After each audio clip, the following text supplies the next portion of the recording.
सीधा सीधा कुह ईश्वर आपण पुओ ईश्वर गोटे राति से मुसलमान झील सांगे डाक बंगला काटिकी आसी ए कथा आपण जानी जानी कौन है जो सुल्तानपुर सबुतक मुसलमान बर्तमान उत्त्यक्त हो पड़े आउ एक कथा भी जानी सुल्तानपुर सब मुसलमान माने मो पुओ को गोटाए घरे किछि घंटा पे अटकाई रखी हाँ अब तमे कौन चाहूच यही कथाटा को नहीं मु कौन चाहूँ से कथा छाड़ू हेले आपण कौन वर्तमान जाए बुझी पार्लानी मु कौ कथाटा कहूँ ना मु बुझी पारु नहीं आपण पुओ ईश्वर गोटे राति से मुसलमान झील सांगे रही जे सी धर्मच्युत हो सारी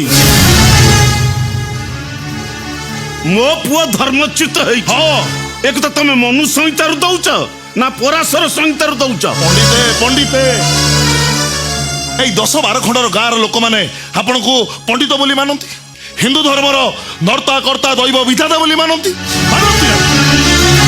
এমনি কি কোনসি ধর্মীয় সংকট আসিলে আপনার নিষ্পত্তি কু মুক্তি মণ্ডপর নিষ্পত্তি বলি মানি নিয়ন্তি মানি নিয়ন্তি কোন সম্মান বি দিয়ন্তি কোন আপনার সেই কথার সুযোগ নেই আপনার পুয়ের দোষটা লুচাই দেবে না কোন ना मु लुचाई दौनी आउ स्वीकार कर नौची गोटाए झील विपद रे पड़िथिला से झील हिंदू मुसलमान ख्रिस्टियन जो धर्मर हो ना कहीं अच्छा मो पुओ ताकू साहाय्य करछि गोटाए राति डाक बंगला रे जगी बसछि तम आखिर जदि एइटा पाप हला ताले मो पुओर एमती 100 पाप को मु ग्रहण करबा को प्रस्तुत अछि सही ए कथाटा सिना आपण मानि नेले हेले हिंदू समाज ए कथा को मानिले तो मानि ननियंतु एमती कथा रे हिंदू समाज तम गोविंदपुर ब्राह्मण समाज तो अलग कथा मुक्ति मंडप को सामना करने प्रस्तुत अच्छी मुक्ति मंडप को परे सामना करिवे हेले प्रथमे हम ब्राह्मण समाज को सामना करंतु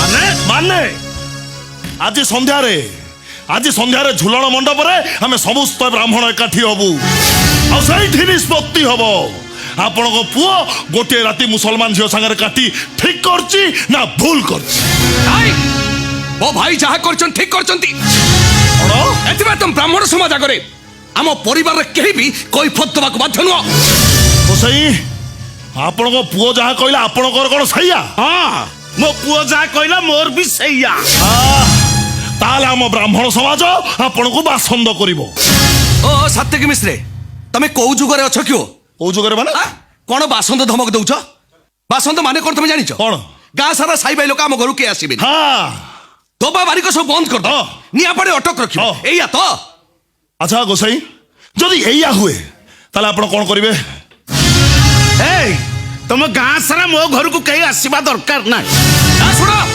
गाँ छकरे लॉन्ड्री अछि दोबार अभाव पूरण हेइ जिवो सेलून अछि बारिक भी आवश्यक पड़िबनी ए निया कथा छाड़ो आम बाड़ी रे कुओ अछि नलकूप भी अछि पानी पाई हमें कहा द्वार को जीवनी ए सुनो तुम जहा इच्छा ता भी करिबारो गोसाई गोसाई आपण को पुओ गोटे मुसलमान झील सांगे राति काटिकी फेरीची अथच आपण बापू बो कथाटा को एमती जुक्ति करिक उड़ाई दउचंती मु थरे कहिछि मो पुओर एमती 100 पाप को मु ग्रहण करबा को प्रस्तुत अछि ओ सत्यकी मिश्रे ओ भाई गोटे मुसलमान झील सहित डाक बंगला गोटे राति कटैछि हाँ कोन ते महाभारत सुत होई गला आ तम घर जो रासलीला चलछि ता जवाब तुम कोन दबो आम घरे रासलीला चली हाँ। है की रासलीला चली तम भौणी ए 8 मास तले गोटे सेलून वाला को नहीं पळैला 2 दिन रहिला पर तमे खोजी के घर को आनला पर कोन जणा पड़ला तम भौणी 3 मासर गर्भवती ताकू मेडिकल ले ऑपरेशन करा गला हो ताकू मेडिकल किए ने की जाइतला तमे ने की जाइतला ना किए ने की जाइतला ए सब मिछ कथा इच्छा ए एगुडा को सब मिछ कथा आउ एगरा मिछ कथा नु तो माँ रुसिया बाउरी संगे तुम बाड़ी पट नड़िया गछ मूले मूले चोरा प्रेम करी धरा पड़ा गाँव निशाब बसिला तो बोपा मो गोड़ हाथ धरी नेउरा हला अरे कथाटा को घर कथा भाभी मु घर अगणार पोती पकईली एक कथा कौन तू जानिनु ए ठिया छ कोन जाओ एठू अच्छा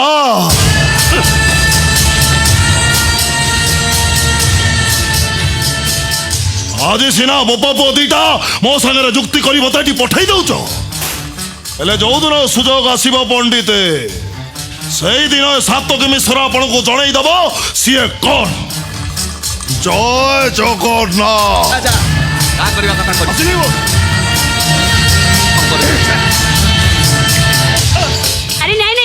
ମୁଁ ରୋଷେଇ କରୁଥିଲି।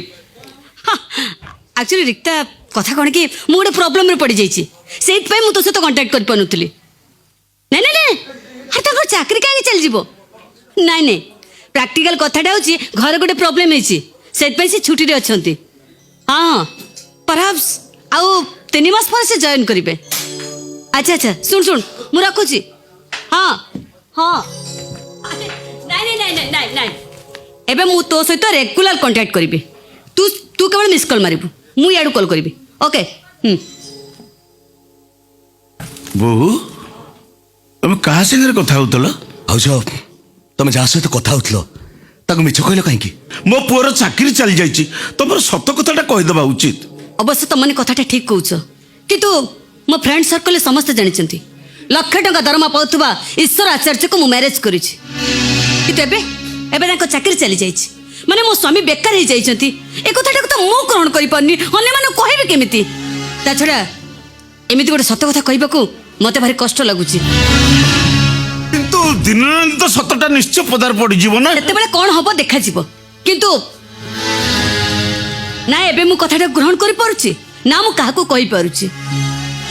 ହଉ, ତମ ଇଚ୍ଛା। ଈଶ୍ୱର, ତମେ ମାର୍କେଟ ଯିବ? କ'ଣ କାମ ଥିଲା କି? ମୋ ମୋବାଇଲରେ ଗୋଟେ 1000 ଟଙ୍କାର ଭାଉଚର ପକେଇଦେବ, ପଇସାଟା ଭାଙ୍ଗ ପାଖକୁ ନେଇଯିବ।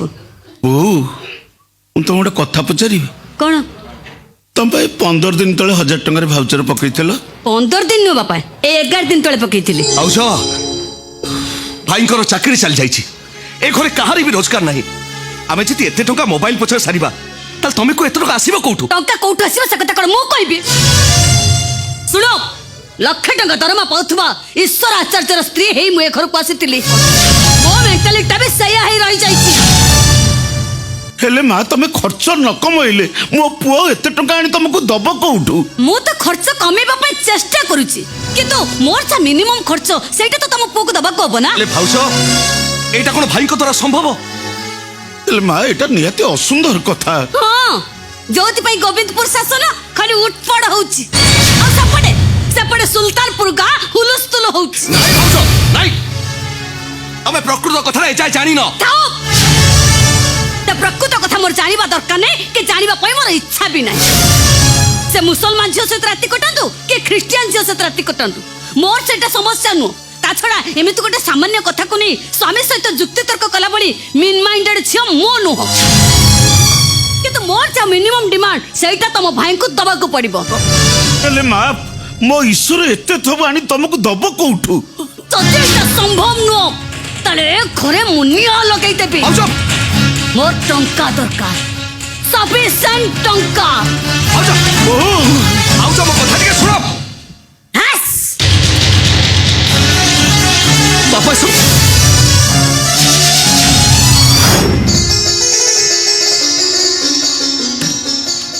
ପିଲାଡେ ଯାଇଥିଲୁ? ହଁ, ଧାନ କେମିତି ହେଇଛି? ଏ କାହିଁ ପଚାରୁଛୁ? ଏତେ ବର୍ଷ ପରେ ଧାନ ଗଣା ହେଇଛି, ଚାଷୀ ବଞ୍ଚିଯିବେ। ଆଉ ଏକ୍ରମ ଯୋଉ ବିଲରେ ଧାନ କରିଥିଲେ ସେ ବିଲ ସବୁ କେମିତି ହେଇଛି? ସେ ପଠାଣଟା ହାତରେ କି ଧାନ ହବ? ହଁ, କିନ୍ତୁ ମୁଁ ବି ଦେଖି ଆସିଛି ତମେ ଯୋଉ ବିଲରେ ଧାନ କରିଥିଲେ ନା ସେଇଟା ଖାଲି ବାଳୁଗାରେ ଭର୍ତ୍ତି ହେଇଯାଇଛି, ଆଉ ଏକ୍ରମ ଯୋଉ ବିଲ କରିଥିଲେ ସେଇଟା ଭଲ ଧାନ ହେଇଛି। ଭାବି ପାଇଁ ସେ ବିଲର ଧାନ ଭଲ ହେଇଛି। କଣ କହିଲୁ? ଭାବି ଭାବି କଣ ବିଲରେ ହଳ କରି ଧାନ ମୁଡ଼ିଥିଲା ନା ବିଲରେ ଆଣ୍ଠାଇ ପିଣ୍ଠାଇ ରୁଆ ବେସଣ କରିଥିଲା? କହିଲା ଭାବି। ଏ ତୁ ର ଅକ୍ଷୟ ତୃତୀୟ ଦିନ ଭାବି ଜାନ ହାତରୁ ମୁଁ ପେଲି ବିହନ ନେଇଥିଲି। ହଁ। ଭାବି ଜାନ ହାତରୁ ବିହନ ଅନୁକୂଳ କରିଥିଲି। ଭାବିକାର ହାତ ଲକ୍ଷ୍ମୀର ହାତ ଅଛି। ହଁ, ସ୍ୱୟଂ ଲକ୍ଷ୍ମୀଙ୍କ ଅବତାର। ହଁ, ମୋ ପ୍ରଶଂସା ଶୁଣିଲେ ନା ତାଙ୍କର ପୁରା ସିଆଡେ କଣ ହେଇଯାଉଛି। ଏକ୍ରମ ଦୟାକରି ତମେ ସେ ଗପ ବନ୍ଦ କର। ଭାବି ସେ ବିଲର ଧାନ ପାଚିଗଲେ ମୁଁ ଜମା ହାତ ମାରିବି ନାହିଁ। କଣ କହିଲୁ? ହାତ ମାରିବୁନି? ଆରେ ବାସୁମତୀ ଧାନ ସରୁ ଧାନ ବିକ୍ରି କଲେ 2 ପଇସା ହବ, କହୁଛି ହାତ ମାରିବନି। ଏ ବରଜୁ, ବାସୁମତୀ ଧାନ ଭାବି ସେଥିରେ ମାନ ବସେଇବେ, ସୁଦର୍ଶାବତ କରିବେ। ଅଷ୍ଟମୀ ଦିନ ହଳଦୀ ପତରେ ଦେଇ ଏଣ୍ଡୁରି ପିଠା କରିବେ। ବର୍ଷକର ଓଷା ବାର ପାଇଁ ଅରୁଆ ଧାନ ରଖି ସାରିବେ। उसका बाद जो बचेगा तू बिकिबू तो जा करबा कथा कर। अरे क्रम ए तू मुसलमान छुआ ना हिंदू छुआ? अरे मो घरे मान बसिब वर्षक 12 मास को धान अरुआ हम तू जमी चाष कला ठारू तू से कथा चिंता करछु? पिछला बरस धान सब मिशामिशी हो जाइथला। हाँ। धला धान घरे नथिला। गुरुवार ओषा पाई भाभी साई सारा बुलीची। କେହି ଧାନ ବଦଳ ଦେଲେନି ଭାବି ଯାଇ ଆର ଗାଁରୁ ଧାନ ଆଣିଥିଲେ ମୋର ସବୁ ୟାଦ ଅଛି ଆରେ ବରଜୁ ଘରେ ଅଛୁ? ଏଇ ସାନ କୋଷି ଆସିଲେଣି। ସାନ କୋଷାଇ ପ୍ରଣାମ। ଆପଣ କୁଆଡେ କେମିତି ଚାଲି ଆସିଲେ? ଆରେ କଥା କଣ କି ବରଜୁ, ଆମର ସେ ଯୋଉ ପରଶୁରାମ ଆଚାର୍ଯ୍ୟଙ୍କ ପୁଅ ବା ହଁ। ଆମ ଈଶ୍ୱର ଗୋଟେ ମୁସଲମାନ ଝିଅ ସାଙ୍ଗରେ ଗୋଟେ ରାତି ଡାକ ବଙ୍ଗଳାରେ କଟେଇକି ଫେରିଛି। ଏ କଥା ମୁଁ ଜାଣିଛି। ଝିଅଟା ମୁସିବତରେ ପଡିଥିଲା। ପଣ୍ଡିତ ପରଶୁରାମ ବେଟା ସହିତ ଗୋଟେ ରାତି ବାହାରେ ରହିଗଲା। କଣଟା ବିଗିଡି ଗଲା ସେଉଠୁ? ଆରେ ଯୋଉଥିପାଇଁ କି ସୁଲତାନପୁରର ମୁସଲମାନ ମାନେ ଉତ୍ତ୍ୟକ୍ତ ହେଇ ପଡିଛନ୍ତି। ଆଉ ଆମର ବ୍ରାହ୍ମଣ ସମାଜ ନିଷ୍ପତ୍ତି ନେଇଛି କୋଉ ମୁସଲମାନ କି ହିନ୍ଦୁ କେହି କାହା ସାଙ୍ଗରେ ମିଶିବେନି। ସୁଲତାନପୁର ମୌଲବୀ କୁତାବୁଦ୍ଦିନ ଆଲମ ସେ ବି ନିଷ୍ପତ୍ତି